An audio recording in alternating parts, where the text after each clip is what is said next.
Hey everyone, and welcome to the Y channel. Before we jump in, you know the drill. Make sure you subscribe to the channel, hit that notification bell, and definitely smash the like button. All right, let's get into it. Today, we're taking a deep dive into one of the most common and honestly one of the most feared injuries in all of sports, the cruciate ligament tear. We're going to trace the entire patient's journey, from that first shocking moment of injury, through the diagnosis, the big treatment decisions, and all the way down that long, grueling road to recovery. So often, it starts with a sound, a sudden, sharp, and sometimes even audible pop that comes from deep inside the knee. Now get this, for up to 70% of people with an ACL injury, that pop is the very first sign that something has just gone terribly, terribly wrong. It's usually followed by this immediate feeling of the knee just giving out. A sudden, shocking instability that makes it completely impossible to keep playing. Now, you probably think an injury this bad has to come from some huge, dramatic collision, right? Like a huge tackle in football. But that's actually not the case most of the time. In fact, it's pretty surprising. About 70% of all ACL injuries are what we call non-contact. They happen during movements that athletes do 1,000 times, suddenly slowing down, making a sharp cut on a soccer field, landing a jump just a little bit off in basketball, or pivoting with your foot planted firmly on the ground. It's in these moments that the knee is simply pushed beyond its natural structural limits. Okay, so to really understand why this happens, we need to take a look inside the knee itself. The stability of this incredible joint really depends on a remarkable piece of biological engineering. And when just one part of that system fails, the entire structure can be compromised. So let's start with the basic framework, the big building blocks. Your knee joint is the meeting point for three major bones. You've got your thigh bone, which is the femur, your shin bone, the tibia, and then sitting right out front is your kneecap, the patella. Now, these bones form the foundation, but on their own, they can't provide any stability. That's where the real magic of engineering comes into play. And that magic is the ligaments. Your knee has 4 primary ligaments, and you can think of them like incredibly strong, slightly flexible ropes that lash these bones together. They connect bone to bone, and their whole job is to control the knee's motion and brace it against any weird or unusual forces. They are the joint's key stabilizers. Deep inside the joint, 2 of these ligaments actually form a cross, like an X, which is why they're called the cruciate ligaments. The one at the front, the ACL, or anterior cruciate ligament, is the real star of the show. And unfortunately, it's the one that gets injured most often. Its main job is to stop your shin bone from sliding too far forward, and it's absolutely critical for rotational stability. Its partner, the PCL at the back, is bigger and stronger, and it prevents the shin bone from sliding backward. So, after the injury, the journey shifts. You go from the field or the court to the doctor's clinic.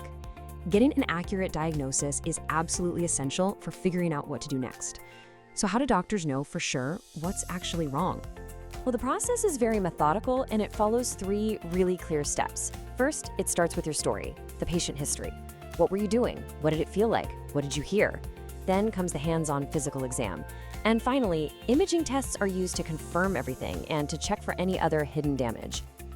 During that physical exam, the doctor performs several key hands-on tests. The ligament test, where they gently pull the shin forward while your knee is just slightly bent, is actually considered the most accurate test for a fresh ACL tear. Other tests, like the pivot shift, are designed specifically to check for that rotational stability by carefully and gently recreating that giving way feeling. Each one of these maneuvers provides another crucial clue about the joint's true integrity. Imaging gives us that final piece of the diagnostic puzzle, but not all images are created equal. An X-ray is really important, but it's mainly to rule out any broken bones. It can't actually see the soft tissues like ligaments. For that, the absolute gold standard is an MRI. This machine gives an incredibly detailed picture of all the soft tissues, not only confirming the ACL tear, but also revealing any damage to the cartilage or the meniscus, which, by the way, happens in about half of all ACL injuries. So, with a confirmed diagnosis in hand, the patient arrives at a major crossroads. This next decision, whether to have surgery or not, is a huge one. It's highly personalized and really depends on the patient's age, their activity level, and what their goals are for the future. Essentially, you've got 2 main paths you can go down. The non-surgical route focuses on really intensive physical therapy.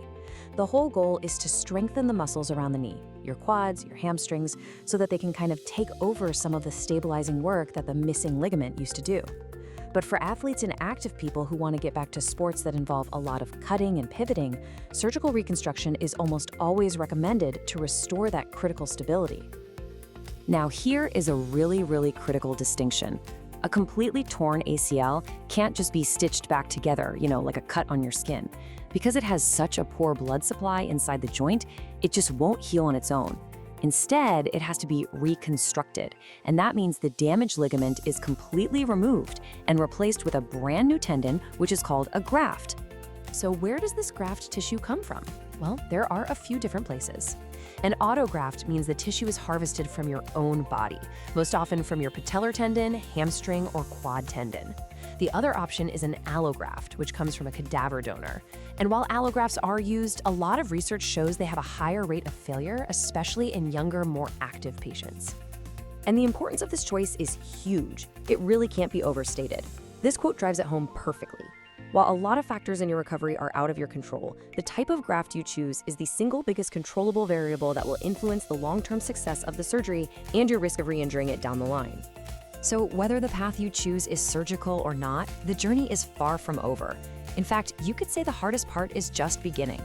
The next phase is rehabilitation, a long, demanding process that's every bit as important as the surgery itself, if not more so. The recovery is a marathon, not a sprint, and this timeline really shows you the key phases. The first 6 weeks, that's all about protection, getting the swelling down and just trying to wake up those muscles again. Then you move into months of progressive strength building. It's not until 3 to 6 months after surgery that you even begin to introduce sport-specific drills like running and jumping. And a full return to play, well, that typically takes 9 months to a full year, and only after you pass a whole battery of physical and even psychological tests. And here is a final and pretty sobering point we have to talk about. The initial trauma of the injury itself actually sets off changes inside the joint. So even with a perfect surgery and a perfect rehabilitation, a knee that has torn its ACL has a significantly higher risk of developing painful osteoarthritis later in life. The goal of the surgery is to restore stability, yes, but it can't completely erase the original damage done to the joint. And all of this brings us to our final question. The journey of a cruciate ligament injury is incredibly complex. It involves biomechanics, surgical science, and months of grueling physical and mental rehab. And even when that journey is finally complete, the ultimate question still remains. Is getting back to where you were before, back to your peak performance, truly a guarantee? The evidence shows it's a goal worth striving for, but one that is never, ever certain. Thank you so much for watching. Don't forget to subscribe to Why, ring that bell, like the video, and hey, share this video with anyone you know who plays sports. See you next time.